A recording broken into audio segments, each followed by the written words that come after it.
Bien, eh bien, je vous propose de commencer le grand tour de ce midi. Bien, Olivier, mets-toi dans le champ de la caméra. Voilà, Voilà, vous avez le professeur Olivier Michel, asthme sévère, apport des traitements biologiques ciblés. Je crois que c'est le bon moment pour parler de ça, Olivier. on est à un carrefour, effectivement, OK, et un nouvel aiguillage pour les traitements de l'asthme sévère. allez, Ouais, nous t'écoutons. très bien. Eh bien, on va commencer avec la première dia. Et je vais simplement vous rappeler dans cette première dia quelle est la définition de l'asthme. En fait, l'asthme, c'est trois choses. C'est la clinique, qui est caractérisée par des symptômes variables. Et dans l'asthme, il y a 4 symptômes. Il n'y en a pas 5, il y en a 4.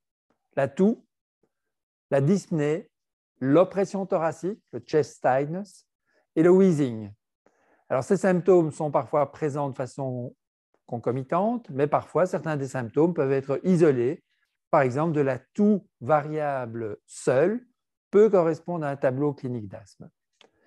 Sur le plan biologique, il s'agit d'une maladie inflammatoire chronique des voies aériennes. On verra ça en détail plus tard. Et enfin, sur le plan fonctionnel, pour pouvoir poser un diagnostic, il faut démontrer un trouble fonctionnel obstructif qui soit réversible et ou une hyperréactivité bronchique significative. Alors aujourd'hui, le traitement de l'asthme repose sur des recommandations qui sont reprises dans des guidelines appelées GINA et dont les stades vont de 1 à 5 en fonction de la sévérité. Ce qu'il faut retenir, parce que ces guidelines sont extrêmement complexes, font plus de 250 pages, on va en faire l'économie ce midi. Et donc, pour résumer de façon extrême, le traitement de base dans l'asthme, c'est bien des corticoïdes inhalés en continu. Et en cas de non-contrôle, eh bien, on associe alors un LABA, c'est-à-dire un bêta-2 à longue action, à dose moyenne. Et si le patient reste toujours incontrôlé, eh bien, à ce moment-là, on traite le patient avec une association de corticoïdes inhalés et de bêta-2 à longue action à dose optimale. La suivante. Peut-être juste réagir là-dessus, Olivier, quand on dit corticoïdes inhalés, est-ce que c'est vraiment utilisé de la façon la plus opportune, à savoir, comme pour tout corticoïde, il y a des doses faibles, des doses moyennes, des doses fortes. Est-ce que c'est bien respecté, ça, dans la pratique de tous les jours? Alors, il y a certainement, pour les stades 1 à 3, on va dire, un surdosage très fréquent, donc une exagération dans la posologie des stéroïdes inhalés. Et idéalement, ce n'est évidemment pas l'objet de cet exposé aujourd'hui, mais toutes les 6 semaines, il faut faire une désescalade du traitement. Donc, un patient qui est bien équilibré avec une dose donnée de corticoïdes inhalés, eh bien, 6 semaines plus tard, on réduit la dose et on voit dans les 6 semaines qui suivent si le patient reste équilibré ou pas. Alors, bien sûr, on a à notre disposition tout un panel, on va dire, de stéroïdes inhalés dont la bioactivité est très variable. Il y a des équivalences qui permettent de traduire des équivalents, Oui. on va dire, en termes d'activité. OK. Alors, donc, ici, on a… alors, lorsque certains de nos patients sous traitement, donc associant un bêta-2 à longue action et des corticoïdes inhalés à dose optimale, restent non contrôlés. Et cela, ça signifie que les symptômes que je vous ai rappelés persistent, qu'une altération de la qualité de la vie est objectivée et que, sur le plan fonctionnel, il persiste un trouble obstructif persistant. Eh bien, on va considérer qu'on a affaire à un asthme qui est difficile. Alors, certains de ces asthmatiques, en plus des 3 caractéristiques que je vous ai citées, présentent en plus et parfois indépendamment des épisodes d'exacerbation sévère, donc des épisodes d'aggravation brutale. Et ce que l'on définit comme une exacerbation sévère est aujourd'hui unanimement accepté. Il s'agit de patients qui, à un moment donné dans leur évolution, doivent prendre des corticoïdes oraux pendant au moins 3 jours pour contrôler un épisode asthmatique aigu et ou qui doivent se présenter aux urgences et ou qui sont admis à l'hôpital. Ça, ce sont des exacerbations sévères. Alors, quelles sont les causes finalement de cette difficulté dans l'asthme pour certains de nos patients? La première chose à envisager chez des patients qui ont un asthme difficile, tel que défini, c'est une erreur diagnostique. Ces patients n'ont pas d'asthme, ils ont une BPCO, ils ont un déficit immunitaire primaire, ils ont une dysfonction des cordes vocales. Ou alors, ils utilisent mal leur traitement topique, leur traitement par inhalation. Et donc là, il faut checker, vérifier, idéalement avec une infirmière ou un kiné formé dans ce domaine, si la prise des inhalateurs est correctement réalisée. Ensuite, il y a bien entendu le manque d'adhérence au traitement. Si votre patient ne va pas bien et qu'il ne prend pas son traitement, en particulier les corticoïdes inhalés, parce qu'il présente une certaine corticophobie, et donc il faut désamorcer cette corticophobie, eh bien entendu, le patient n'ira pas bien non plus, et donc il faut s'assurer de l'adhérence au traitement. Ensuite, le patient peut très bien ne pas aller bien, alors qu'il a un traitement correctement pris à des doses acceptables, parce que persiste une exposition environnementale qui entretient l'inflammation asthmatique. Et parmi les principaux facteurs environnementaux, c'est évidemment l'exposition aux allergènes auxquels le patient est allergique, autrement ça n'a pas de sens. C'est le tabagisme, c'est l'exposition à des irritants et parmi eux les produits de nettoyage, donc l'ammoniac, les dérivés chlorés. Vous savez que les nettoyeuses, donc le personnel, donc les techniciens de surface, développent des asthmes souvent non allergiques liés à l'exposition chronique à ces différents détergents. C'est la profession elle-même, des professions à risque, les vétérinaires, les boulangers. Et enfin, c'est la prise de certains médicaments qui vont également pouvoir expliquer des asthmes difficiles et bien sûr des bêta-bloquants non sélectifs. Et enfin, toujours dans la prise en charge de ces asthmes non contrôlés par l'ABA-ICS à dose optimale, il faut envisager des comorbidités qui participent à la sévérité de la maladie. Parmi elles, il y en a une importante, c'est l'obésité, associée à l'asthme difficilement contrôlable. C'est le reflux gastro-œsophagien, c'est la rhinite allergique, c'est la rhinosinusite chronique et ce sont les polyposes nasales. Ces comorbidités doivent être prises en considération avant d'aller plus loin dans la démarche diagnostique de ces patients. Et donc ça implique évidemment une démarche multidisciplinaire. Alors, lorsque votre patient, vous aurez vérifié le diagnostic, vous aurez pris en considération toutes les comorbidités, vous serez assuré de l'adhérence et de la bonne technique d'inhalation des différents traitements topiques.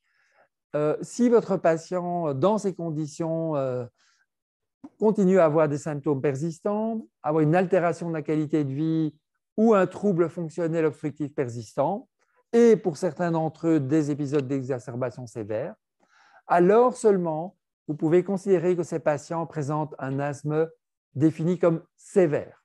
Donc, on passe d'un asthme difficile à un asthme sévère, dans la mesure où on a fait tout ce qui était possible pour traiter de façon conventionnelle ces patients.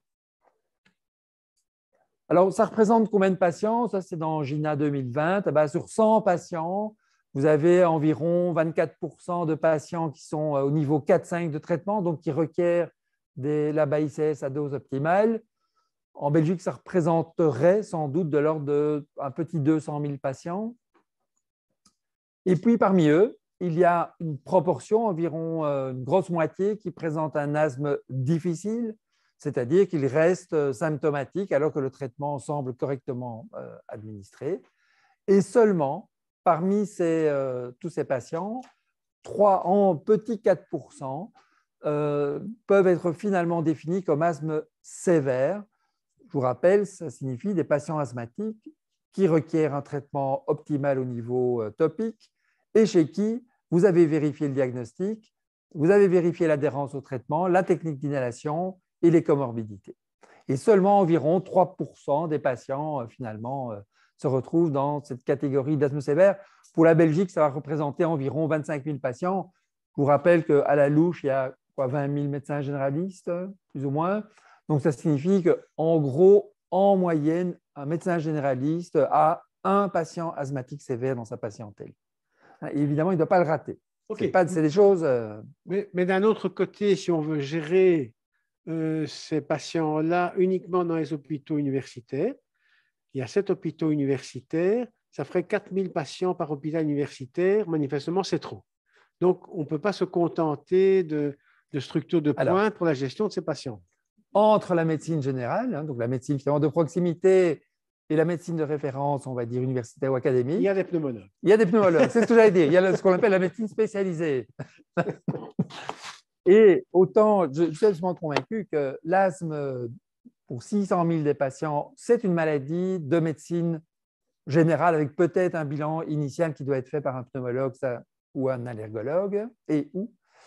En revanche, une fois qu'on bascule vers l'asthme difficile, là, je pense qu'il faut vraiment un suivi pneumologique, je dirais, rigoureux.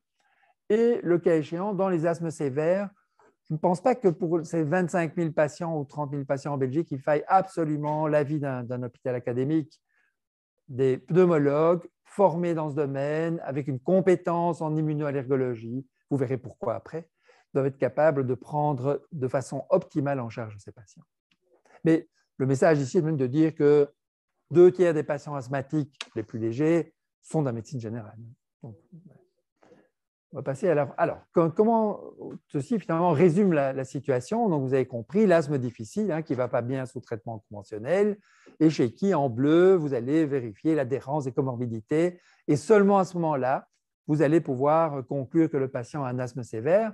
Et la dia date de 2012, et on terminera la précédente, elle date de 2012 parce que les seuls traitements dont nous disposions à l'époque étaient finalement des corticoïdes oraux depuis les années 60, des essais cliniques, et des anti-IgE qui ont été commercialisés en Belgique à partir de septembre 2006.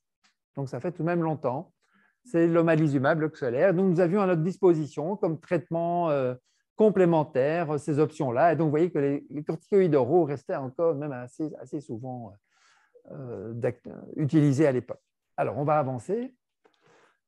Quelles sont les conséquences pour le patient de présenter un asthme sévère? Eh bien, c'est évidemment des symptômes persistants, des cures fréquentes de corticoïdes oraux avec des effets secondaires que vous connaissez, des hospitalisations répétées et des décès.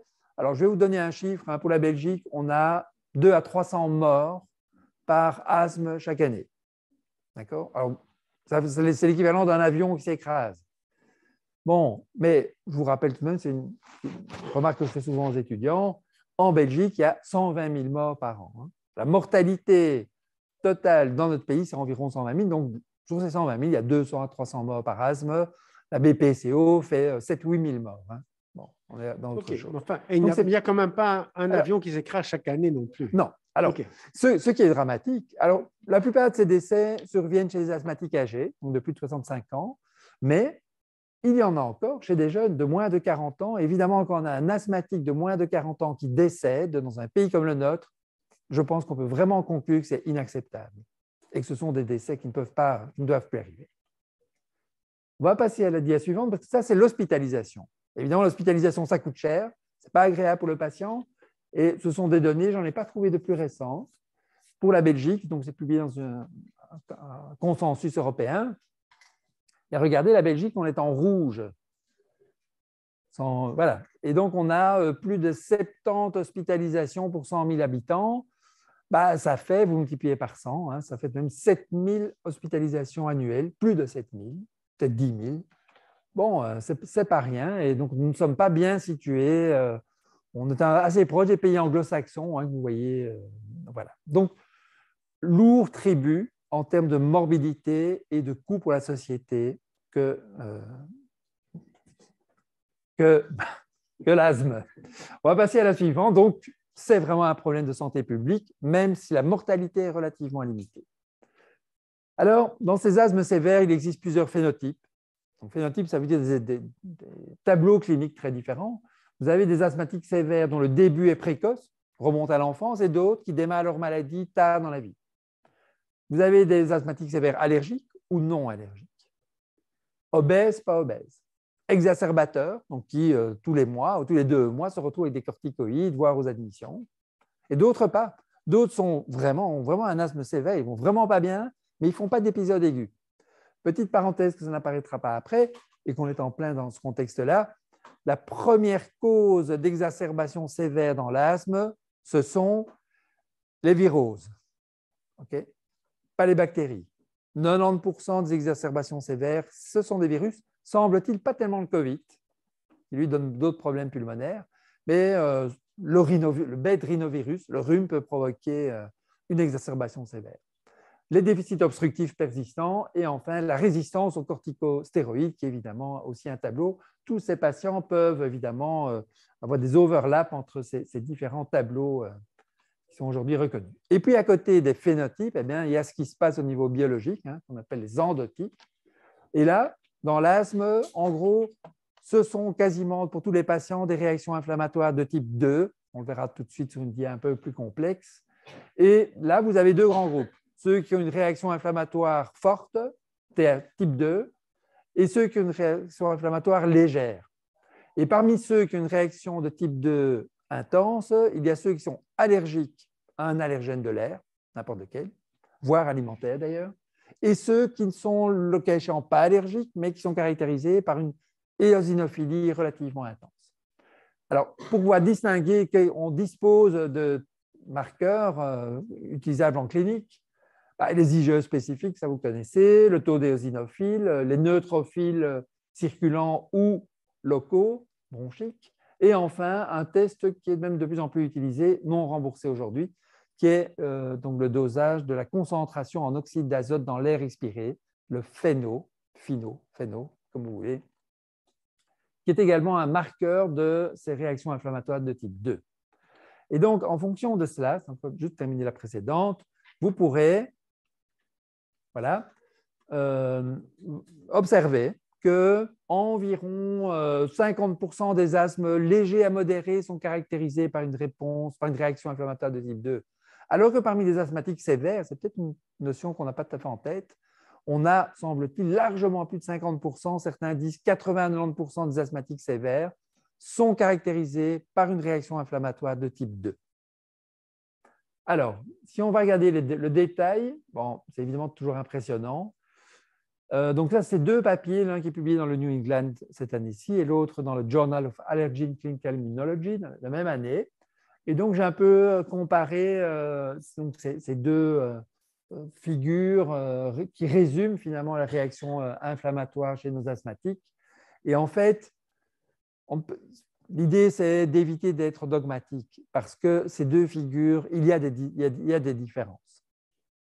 On n'a pas le temps d'entrer dans les détails, mais je voudrais simplement vous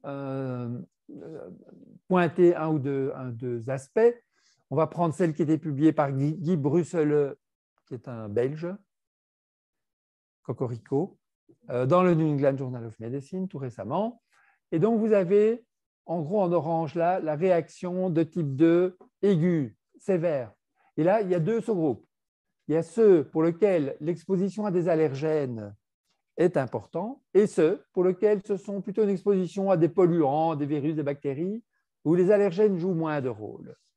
Et quelle est la différence? C'est que dans la première situation, les cellules dendritiques qui vont présenter les antigènes aux cellules lymphocytaires compétentes vont jouer un rôle prépondérant et vont entraîner une cascade de réactions dans lesquelles il y a diverses cytokines, et en particulier celles qui vont finalement aboutir au switch isotypique des lymphocytes B vers un switch IgE.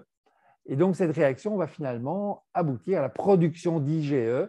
Ces IgE vont se fixer sur leurs récepteurs, entre autres des mastocytes, et déclencher en cas d'exposition à l'allergène une réaction inflammatoire. Et donc, vous voyez que dans cette cascade-ci, qui est une cascade plutôt IgE-dépendant, eh bien, en termes de blocage possible, on pourra agir au niveau de l'IgE elle-même, avec un anti-IgE, ou alors on pourra agir au niveau des cytokines qui sont directement impliquées dans le switch isotypique et dans d'autres processus qui sont l'IL4. Donc, on pourra utiliser des anticorps spécifiques des récepteurs de l'IL4.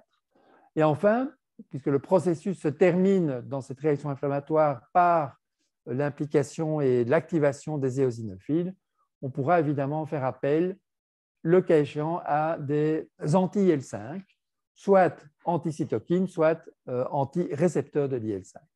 Ça, c'est une réaction finalement inflammatoire, je pense que c'est assez connue. Et à côté, vous avez une réaction inflammatoire de type Th2 aigu aussi, mais dans laquelle il n'y a pas d'allergène, et dans lequel vont être impliquées des alarmines, et en particulier la TSLP, vous avez mis ici la thémixtromal lymphopoïétine, pour lequel il existe un médicament qui est le tezepelumab. Je ne parviens pas encore à le prononcer, mais enfin, il a été enregistré par la FDA fin de l'année dernière. Et donc, il est possible que cet anticorps arrive dans notre arsenal d'ici quelque temps. Et donc, il va bloquer les alarmines. Et la particularité dans cette partie-ci, c'est que ce sont bien les cellules épithéliales qui vont produire différentes cytokines, et donc en particulier des alarmines, qui vont être directement impliquées dans la réaction inflammatoire. Et ici, au lieu d'avoir des cellules dendritiques, on a des cellules lymphoïdes innées qui n'expriment pas des récepteurs vis-à-vis des antigènes, mais des récepteurs vis-à-vis des alarmines elles-mêmes. Et qui vont, ces alarmines étant exprimées, eux-mêmes alors stimuler via des cytokines impliquées dans l'éosinophilie, une activation des éosinophiles. Donc ça, c'est la réaction TH2 aiguë. Et là, vous voyez que vous avez à côté de ça les asthmatiques avec des réactions de type 2, mais faibles. Je ne vais pas m'arrêter ici, on n'a pas le temps, parce que, comme vous le voyez, ici, on n'a aucune molécule en cours de développement. Donc, cette partie ici du tableau nous intéresse moins pour la suite de l'exposé. Maintenant, si je bascule vers un autre auteur, américain, lui, ici, lui, dans la réponse TH2 faible, il cite tout de même un groupe de molécules qui pourraient un jour être utilisées en clinique, qui sont des inhibiteurs d'une protéine particulière qui joue un rôle aussi dans l'activation via, essentiellement neutrophilique via l'IL-17. Et cet auteur cite aussi les molécules que je vous ai citées, donc les différents anticorps, mais en plus, une molécule qui s'appelle le Fevipran. Alors, je la cite parce qu'il s'agissait en fait d'un antagoniste des récepteurs de la prostaglandine, dont le développement a été avancé très loin en fait par Novartis, et on a participé à ça, quelques patients ont été traités.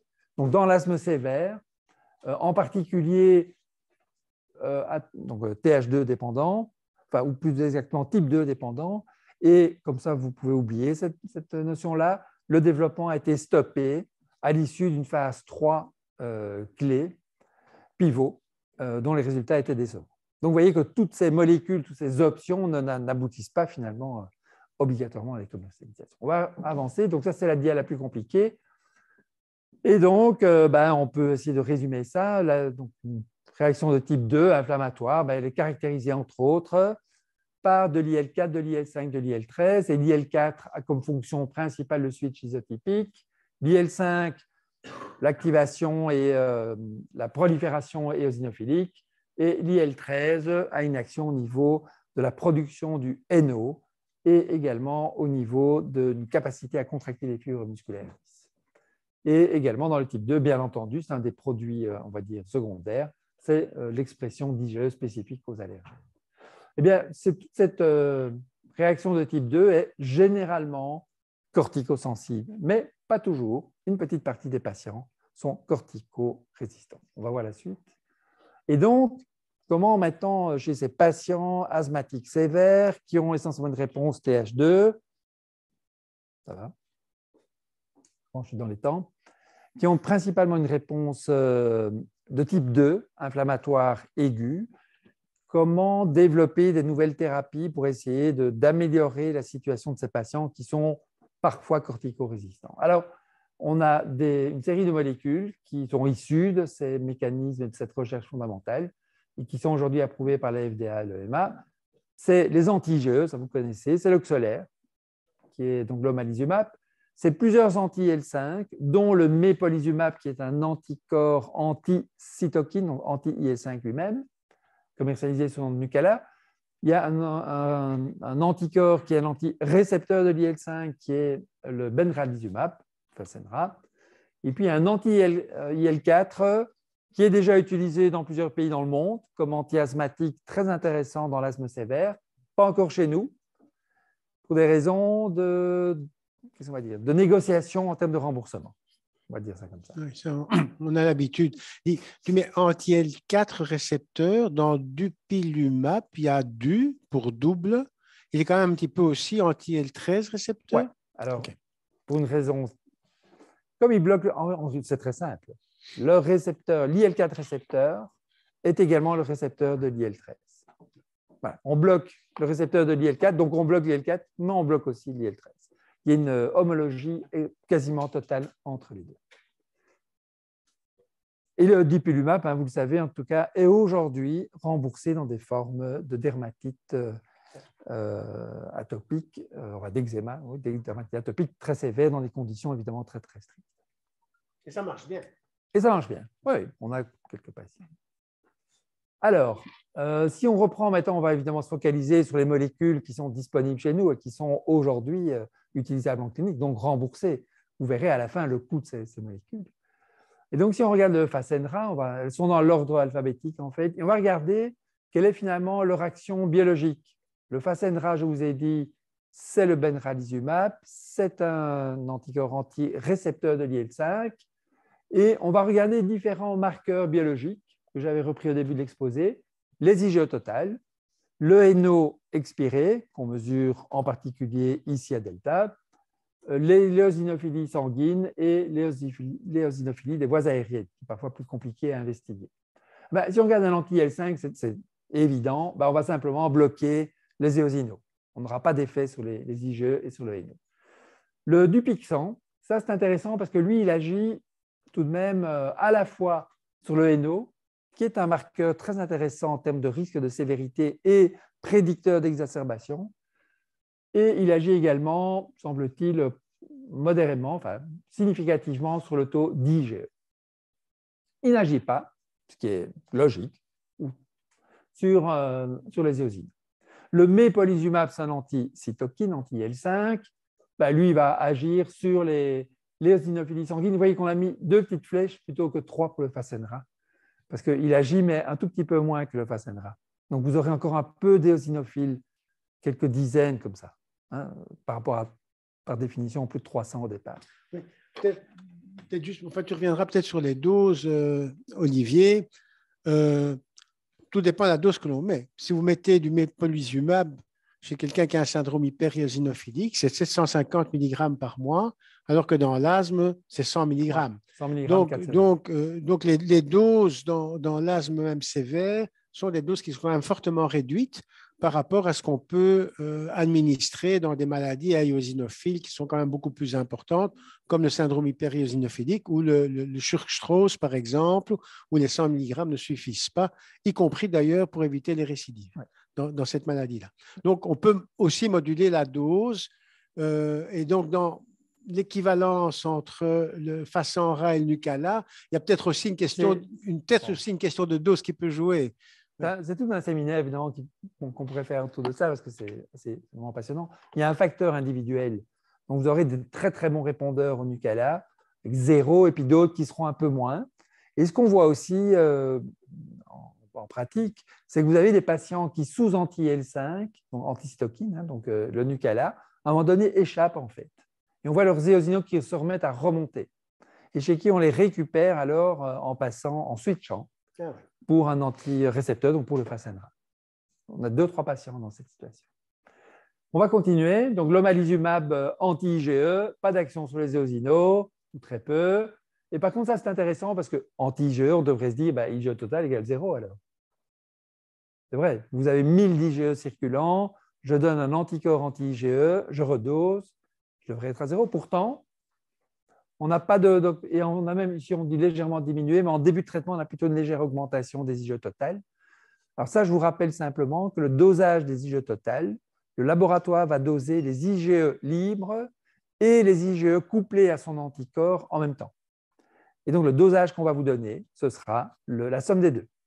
Donc, la seule manière de pouvoir connaître l'effet vraiment bloquant et chélateur, on va dire, de l'anti-IgE, c'est de doser les IgE libres dans le sang circulant. Ça se fait, mais en recherche. C'est très compliqué. Vous savez pourquoi c'est très compliqué? Parce que les taux d'IgE circulants, c'est très, très faible. C'est 10 000 fois moins que les IgG circulants. Donc, on est même dans des...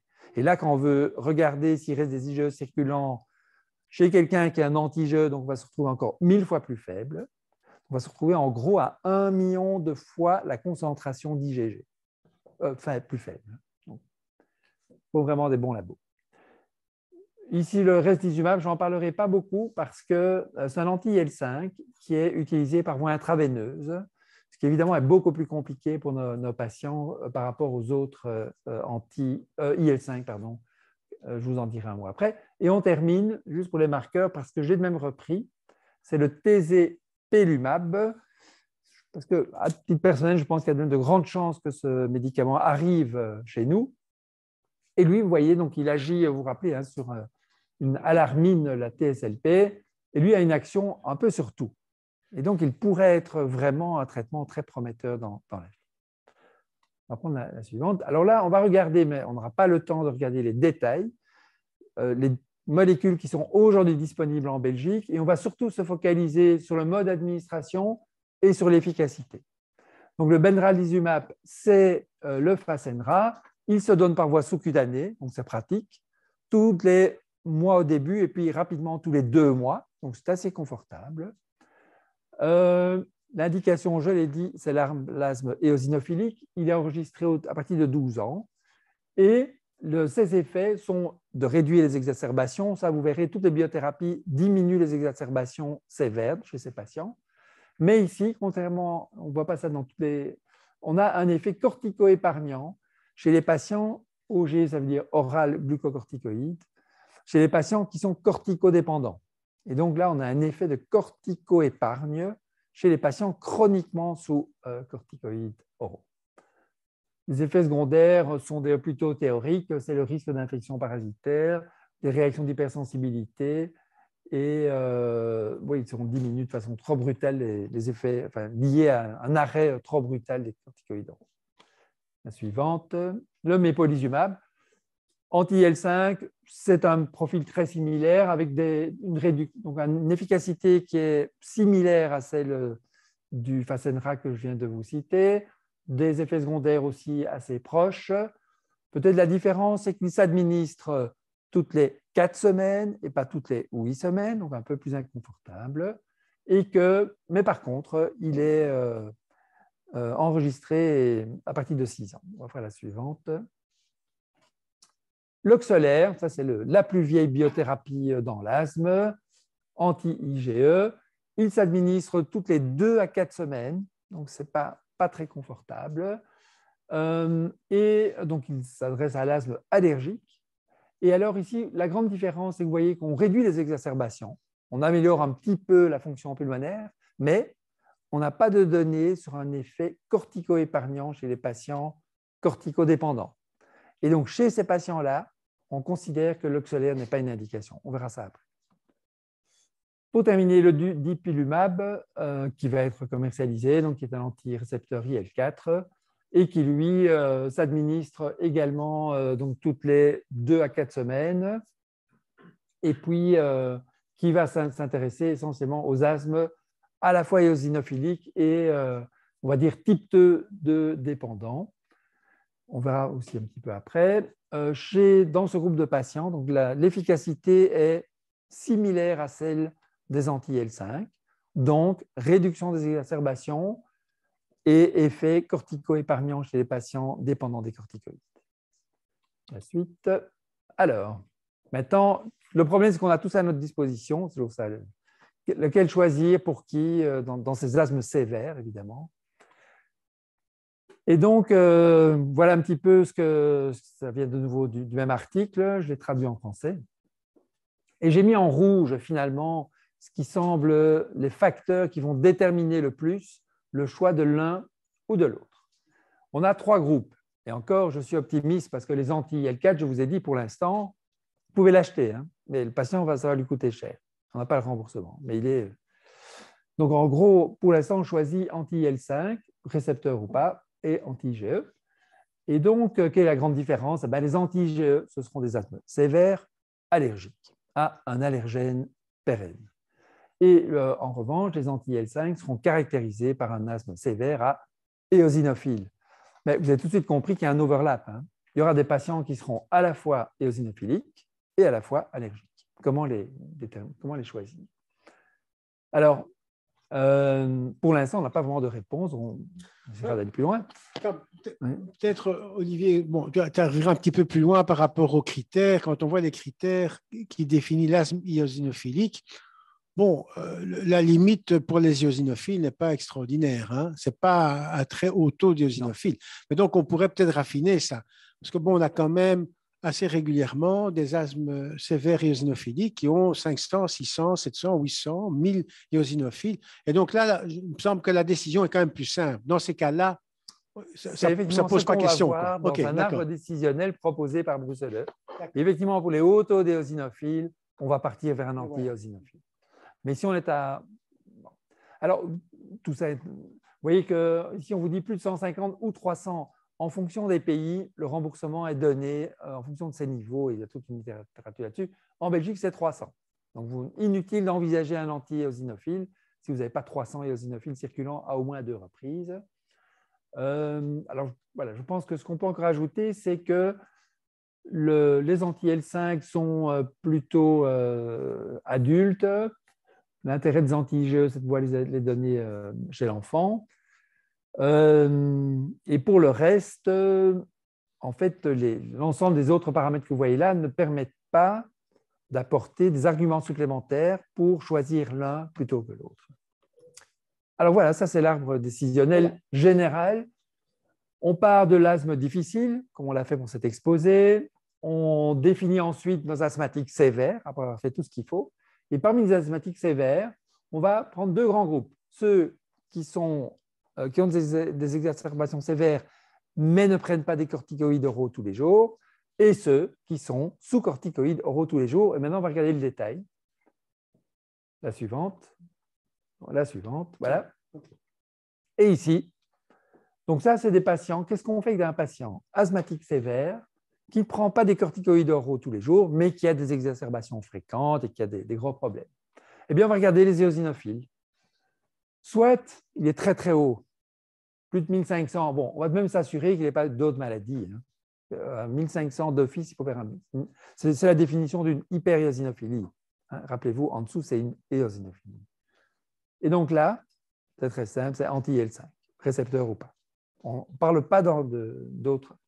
Alors, si on est entre 150 et dans notre pays, ce sera 300, on va l'adapter à la Belgique. Ben, on va regarder toutes les conditions coexistantes, est-ce qu'il y a une allergie, pas d'allergie, enfin, il y a une série de facteurs. Et on va pouvoir choisir soit un anti-IgE, soit un anti-eosinophile, un anti-IL5, mais dans ce groupe-là, on pourra aussi éventuellement faire appel à un anti-IL4 qui va être commercialisé, je suis convaincu, cette année, on aura le remboursement, voire dans un an ou deux, un anti-TSLP. Donc, vraiment, on n'a pas encore vraiment répondu à la question. Maintenant, si on va regarder les non-éosinophiliques, ben là, c'est plus simple parce qu'en dessous de 150 et de 300 chez nous, on oublie les anti-IL5, on oublie les anti-éosinophiles, et là, on n'a plus que anti-IgE, anti-IL4 ou anti-TSLP. Et là, l'intérêt, je trouve, de cette dia, c'est de s'attarder sur le NO expiré et de prendre le seuil de NO expiré, qui est un très bon marqueur d'inflammation de type 2, comme déterminant.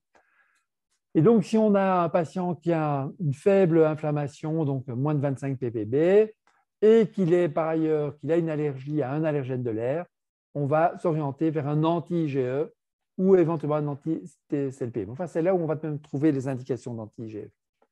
Si par contre, il n'a pas d'éosinophile, il a une inflammation de type 2 relativement légère, il n'a pas d'allergie, donc vous vous rappelez, dans le graphique, dans le figure que je vous ai montré, on est dans le low type 2 inflammation, où les alarmines jouent un rôle important, où la TSLP joue un rôle important, on aura recours aux anti-TSLP. Alors, je suis un peu en avance dans le temps parce que ce sera en 2023 sans doute. Alors, par contre, ceux qui ont une grosse inflammation de type 2, est-ce qu'ils sont allergiques ou pas allergiques? S'il est allergique, on prend un anti-IgE, mais on ne peut pas exclure l'intérêt d'avoir, chez certains de ces patients, malgré tout, de mettre en compétition un anti-TL4 ou un anti-TSLP. En revanche, s'il n'est pas allergique à un allergène de l'air, on oublie les anti-IgE, et là, on a uniquement comme option anti-TSLP ou anti-IL4. Passer à la suivante. Une mini-remarque, je veux dire que au-delà de 1500, je pense que par rapport au message, il faut se dire, a priori, c'est plus que de l'asthme. Et donc, dans ces situations-là, comme Olivier Michel l'a dit, on est avec une hyper-eosinophilie et des asthmatiques sévères purs, au-dessus de 1500, on peut en trouver, mais pas beaucoup. Pas beaucoup. OK, mais donc là, BPA, le réflexe doit être de dire, bon, est-ce qu'il n'y a pas un schurk, par exemple, derrière voilà, donc il faut se méfier de cette limite de 1500. Si on ne trouve pas, bah, alors on dit, OK, c'est un asthme sévère, avec particulièrement une réponse TH2 extrêmement importante, quoi. Mais il faut vraiment être prudent et pas trop facilement dire, ben voilà, c'est de l'asthme sévère, alors qu'il a un foot drop avec un sciatique popité externe qui a été fauché par une vasculite. Normalement, cette étape-là a été faite au moment où on est passé de la définition d'un asthme difficile à l'asthme sévère, puisqu'on a exclu des faux diagnostics, des erreurs diagnostiques. Oui. Donc, normalement, ça a été fait, on n'est plus vraiment dans l'asthme sévère. Donc, il y a peut-être possible un peu confusion. Normalement, je crois que dans le groupe 650 à 1500, ben, il y en a qui sont à 1000 et il y en a qui sont à 250. Et là aussi, je pense qu'on peut moduler aussi l'attitude à avoir. La réponse vis-à-vis des exacerbations sera d'autant meilleure que le niveau d'éosinophile est élevé. Donc, à 300, vous serez plus efficace qu'à 150. D'ailleurs, à 150, vous n'aurez pas le remboursement. Mais si vous avez 600-700, vous serez sans doute beaucoup plus efficace qu'à 300. À condition que ce soit bien un asthme. On va vérifier. C'est pour ça que je vous ai rappelé la définition de l'asthme. Une bronchopathie, enfin ce que je vous ai dit au début de cet exposé. Tu as parlé des patients qui étaient sous cortisone. La cortisone va diminuer les éosinophiles et donc vous pourriez vous trouver avec un asthme sévère résistant aux corticostéroïdes, mais avec éventuellement un niveau d'éosinophiles qui est un petit peu abaissé par les corticostéroïdes et donc vous ne vous trouveriez pas dans des conditions où vous pouvez prescrire le médicament où il faut 300. Mais donc là aussi, il faut peut-être lâcher ou bien le retrouver dans le dossier antérieurement. Oui, mais il faut un dosage au moment en plus. Voilà, donc là, on peut être en difficulté. Y compris éthique. J'ai un patient, il avait compris qu'il fallait plus de 300 éosinophiles. Il a arrêté ses corticoïdes, il était hospitalisé. Oui. En mal asthmatique, il n'était vraiment pas bien. Il a eu le remboursement. Oui, il a eu le remboursement. Bon, il va bien. Bon, on joue un peu. Alors, il y a toute une littérature qui dit que, évidemment, les corticoïdes oraux, ça on ne discute même pas, mais les stéroïdes inhalés vont influencer l'éosinophilie circulante, pas seulement locale, mais circulante aussi. Et donc, dans certains papiers, on voit qu'au lieu de mettre un seuil à 300, sous stéroïdes inhalés haute dose, on le met à 150. Voilà. Mais ça, on est lié, vous le verrez, aux critères de remboursement INAMI. Voilà. Alors, une fois que vous avez ça, c'est comme dans le début, je vous ai dit, Gina, on va traiter pendant 4 semaines, 4 à 6 mois, excusez-moi. Alors ça, c'est juste le petit groupe qui est corticodépendant. Il n'y en a plus beaucoup de patients comme ça, mais il y en a encore. Et là, c'est assez simple. Ceux qui ont une éosinophilie élevée, on est dans de l'IL5, éventuellement anti-IL4, mais c'est surtout IL5. S'il n'y a pas d'éosinophilie élevée chez des corticodépendants, on part vers de l'anti-IL4. On y va. La suivante. Et là, c'est le suivi des patients. Et donc, le message de cette dia, qui est donc la suite c'est toutes les 4 à 6 mois, on réévalue le patient. Et le cas échéant, la seule chose à retenir ici, c'est que, c'est écrit là, chez les patients chez qui on n'a pas une réponse satisfaisante, on peut se permettre de faire alors un switch d'une classe vers l'autre à condition qu'il soit dans les critères que je vous ai rappelés. On va passer à la suivante. Alors ça résume un peu la situation. Vous voyez que c'est même assez compliqué. Et donc, comment choisir dans un asthme sévère une biothérapie? On pourrait se dire, on va prendre deux critères, ou 2 critères et demi. Le taux d'éosinophile, on va prendre 300 pour la Belgique. Le taux d'éosinophile en abscisse, la concentration en NO expiré, signe d'inflammation type 2, et puis, ça c'est le demi-facteur, allergique ou pas allergique. Alors, quand vous retrouvez ici les éosinophiles, c'est par là, tous les anti-L5 sont là, donc ils sont ici, là il n'y en a pas, puisqu'on a des taux là. Et par contre, si vous regardez l'inflammation de type 2, ici en dessous, on va trouver, lorsqu'elle est faible, l'anti-TSLP, je vous ai dit pourquoi, et Oui, en fait, bon, les anti-IgE, les anti-L5, anti-L4, anti-TSLP. Quand vous voyez ceci, en fait, vous vous dites, en fait, quand je me trouve dans ces conditions-là, je peux prescrire tout ce que je veux, quoi. Hein? Finalement, la seule situation où c'est intéressant, c'est quand j'ai un taux d'éosinophile faible, je regarde si j'ai une inflammation type 2 faible, tout ce que je peux proposer, c'est un anti-TSLP. De toute façon, autrement, il ne sera pas dans les critères de remboursement. Et ça va arriver sans doute bientôt chez nous. Et s'il a un taux d'éosinophile faible, mais une réponse type 2 correcte, on peut envisager ce qui est disponible aujourd'hui, anti-IgE, anti-IL4 parce qu'il sera là, à condition pour les IgE qui soient bien allergiques. Donc, vous voyez tout de même que même avec ces biomarqueurs, on reste dans des overlaps, dans une certaine incertitude, même si dans l'avenir, les choses vont peut-être pouvoir s'éclaircir. La suivante. Ça, c'est les critères INAMI, mais ils sont évidemment disponibles. Je pense que la chose que vous devez retenir, bon, voilà, elles sont signées par un pneumologue, hein, donc un interniste ne peut pas prescrire ce genre de molécules. Donc, tu peux pas, toi. Hein. Ah non, donc moi, je demande à mon assistante si elle veut bien co-signer. Voilà. Et dans les pays limitrophes, au fond? Parce qu'il y a quand même beaucoup de différences. Hein. Ah oui. Je pense qu'en France, c'est aussi les pneumologues. Je sais que les internistes n'étaient pas contents non plus. D'habitude, ils ont beaucoup de droits en France, contrairement En à France, il chez n'y a pas de nous. contrôle. Hein. OK. Mais il y avait quand même des revendications des internistes de pouvoir le prescrire. Je ne sais pas s'ils ont obtenu Je ne peux pas raison. répondre. Non, OK. Bon. Je ne vais pas entrer dans les détails. Enfin, voilà, retenez simplement que toutes ces biothérapies, que ce soit le Fasenra, le Nucala, l'Oxolaire, s'adressent à des patients asthmatiques sévères tels que je l'ai décrit. Et aujourd'hui, on demande vraiment de démontrer qu'on a bien vérifié l'adhérence au traitement, qu'on a vérifié les comorbidités, etc. Ça doit être coché. Les dates des entretiens pour l'adhérence, par exemple, doivent apparaître. OK. Et la preuve d'un VEMS en dessous de 80%. Et il faut que moins de 80% de VEMS sous traitement optimal, là-bas ICS maximum. Et alors, en fonction des molécules, pour les anti-L5, on va vous demander un taux d'éosinophile élevé. Et pour les anti-IgE, c'est la dia suivante, on vous demandera la preuve d'une sensibilité allergénique pérenne. Peut-être encore un petit détail, c'est qu'on vous demandera également un taux d'IgE dans une fourchette qui va de 76 à 700. Et voilà. Et alors, par ailleurs, il faut évidemment que ces patients soient non contrôlés. Et ça, c'est des critères qu'on va retrouver pour toutes les molécules.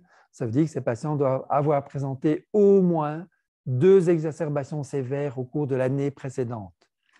Je vous ai rappelé une exacerbation sévère, c'est corticothérapie orale pendant 3 jours et ou urgence et ou admission pour asthme. Parce qu'évidemment, le patient qui a une pansinusite et qui prend un peu de Medrol pour améliorer sa pansinusite, ça, ce n'est pas une exacerbation sévère.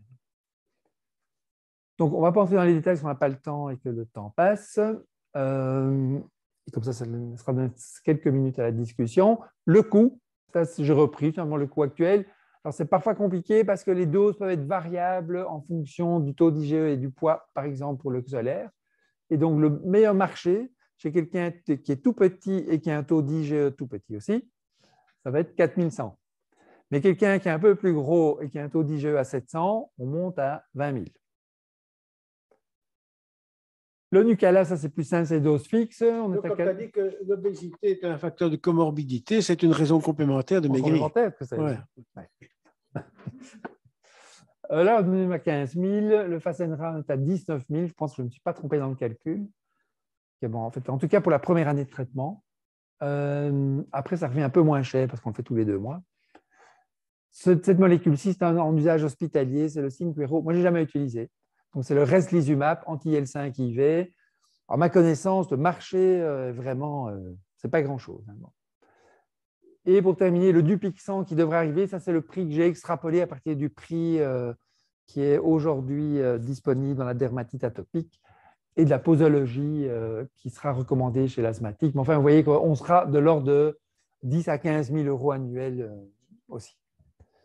On va prendre la suivante. Donc, alors, vous imaginez tout de même, pour l'instant, on a environ 2500 patients traités en Belgique par biothérapie, fois 15 000. Et un peu. Là-dessus s'ajoutent les urticaires. Par exemple, dans l'oxolaire, 2 tiers des patients reçoivent du Xolair pour asthme, 1 tiers pour urticaire. Où sont des masses d'argent? 2500 fois 15 000. Ça fait beaucoup. 15 000 fois 2. C'est vrai. Alors, 000. Attends, 15 000 fois 2, c'est 30 000. On multiplie par 1000 encore.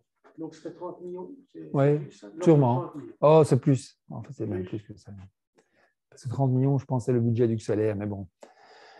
Enfin, du Xolair avec l'urticaire. Non, c'est peut-être juste. Ouais. Le coût des dosages de vitamine D, c'est 12 millions par an. Ah oui. Bon, finalement. Nous n'oublions pas, on l'a vu au début. La santé publique perd plus d'argent à prescrire, à accepter la prescription de la prescription de vitamine D inutile plutôt que de s'occuper des malades avec asthme sévère. Ouais. Ouais. Et n'oubliez pas les dia que je vous ai montré avec un petit 10 000 hospitalisations annuelles. Oui. Oui, donc il faut rajouter ce. Donc, les experts de l'INAMI qui regardent ça attentivement considèrent qu'aujourd'hui, ces biothérapies coûtent très cher et donc il y a une pression pour diminuer les prix, ça c'est quelque chose d'évident, et pour réduire les autorisations des différents prescripteurs, toute une grande question. Mais bon, ça tient encore la route, on va dire ça comme ça. Je pense que éthiquement, mais ce qui est évidemment fondamental, c'est que vous choisissiez les bonnes indications. Parce que ça, on voit parfois aussi. Alors, juste pour terminer, ici, il y a une étude qui est en cours depuis 3 ans. Bon, on l'a dit, elle n'a pas de très bonne qualité, qui s'appelle Predictumab. Ce n'est pas un nouvel anticorps, c'est le nom de l'étude. Et le but est simplement de comparer la réponse de patients asthmatiques sévères qui ont la double indication aux anti-IgE et aux anti-IL5. Et donc, ces patients qui n'ont jamais été traités, on les tire au sort et on démarre avec un anti-IgE ou on démarre avec un anti-IL5. Et donc, c'est ce que je vous montre ici. Voilà, on démarre avec l'omalizumab, par exemple. Et puis, après 4 mois, on vérifie. Et si le patient va mieux, il continue l'omalizumab. Et s'il ne va pas mieux, on shift vers MEPO. Et inversement, si on a tiré au sort MEPO au début, ici, il répond, il continue. Il ne répond pas, il shift vers l'omalizumab. Et donc, avec ce design, l'idée, en fait, est de pouvoir identifier des facteurs prédictifs de réponse à l'anti-IgE ou à l'anti-IL5 avant traitement. C'est une étude prospective qui permettra d'identifier des facteurs de réponse, de risque de réponse de ces patients. C'est évidemment Alors, autant vous dire que le recrutement est d'une complexité dingue. Il y a 50 patients, 3-4 en Belgique. Et donc maintenant, il y a des centres français qui ont été associés. Ça fait 3 ans qu'elle a démarré. Depuis, il y a le Fasenra qui est arrivé. Il y a bientôt le Dupixent. Enfin, on a l'impression que cette étude, on va arriver un peu tard. Mais enfin, n'empêche que. Alors, ça, c'est la dernière dia. C'est pour conclure. Vous vous rappelez que je vous avais montré cette dia au début. Donc, c'est l'asthme difficile qui ne va pas bien sous traitement conventionnel et qui devient un asthme sévère à partir du moment où vous avez vérifié le diagnostic, l'adhérence, les comorbidités. Alors, vous avez un asthme sévère. Et là, jusque plus ou moins 2012, on avait des corticoïdes oraux, des essais cliniques, éventuellement des anti-IgE. Et depuis, la suivante, on a depuis 2016 en Belgique des anti-IL5, très probablement cette année des anti-IL4, l'année prochaine des anti-TSLP, point d'interrogation, et on s'arrête ici. On espère avoir des prédicteurs biologiques ou cliniques meilleurs pour pouvoir mieux identifier les meilleures indications par rapport aux diverses biothérapies. Je vais m'arrêter ici et bien. Bien sûr répondre à vos questions. Bien, merci, merci Olivier. On va passer effectivement aux questions. Et alors, attends, j'arrive. Tu vas parler dans... Tu vas parler là-dedans. La question classique, on sait quand on commence, est-ce qu'on sait ou est-ce qu'on peut prédire quand on va diminuer et ou arrêter? Alors, pour les anti-IgE, une grosse étude a été publiée dans le JACI il y a de nombreuses années et qui montre qu'à l'arrêt de l'anti-IgE, les patients récidivent. Les anti-IL5, je n'ai pas vraiment les données en tête. Ce qui se fait maintenant de plus en plus, c'est après un an, on fait un an de traitement, donc qui est le remboursement classique. que ce soit l'anti-GE ou les anti-ED5. Et après un an, ce que certains suggèrent, entre autres l'équipe de Gand qui est auteur d'une partie de ce que je vous ai montré ici, c'est d'espacer les injections. Voilà. Le Nucala, on le donne tous les mois, on va le donner tous les 2 mois. Et on va voir si le patient tient le coup ou pas. Voilà. Mais il n'y a pas de consensus pour se dire on arrête, on reprend. Voilà. OK, bien. Espacer les doses pour économiser l'argent de la société aussi. Mais écoute, merci pour ce survol vraiment intéressant, actualisé, je crois qu'il est vraiment très informatif par rapport à cette pathologie grave. Eh bien, merci à toi, merci aux intervenants et à la semaine prochaine.